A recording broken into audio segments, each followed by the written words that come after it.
বিজেপির আদবকায়দার সঙ্গে খাপ খাওয়াতে সমস্যা পড়ছেন দলের নতুন নেতারা।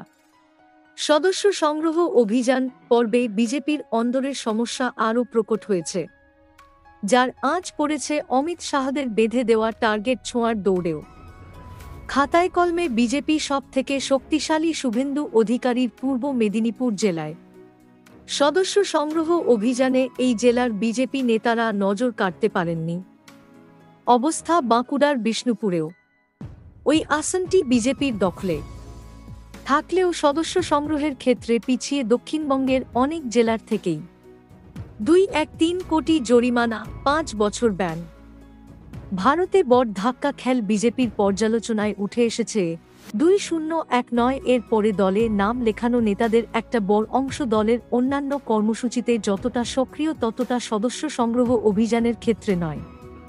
শুভেন্দু অধিকারীর মতো নেতার জেলায় কেন সদস্য সংগ্রহের নিরিখে পিছিয়ে থাকবে বিজেপি, যিনি গোটা রাজ্য ছুটছেন সংগঠন মজবুত করতে?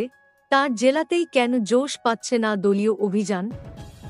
বিষ্ণুপুরের বিজেপি সাংসদ সৌমিত্র খাঁর ক্ষেত্রেও একই প্রশ্ন। সম্প্রতি তালড্যাংরা বিধানসভা কেন্দ্রের উপনির্বাচনে সৌমিত্র সামনে থেকে নেতৃত্ব দিয়েছেন। বস্তুত তাঁর পরিশ্রমের ওপর বাজি ধরে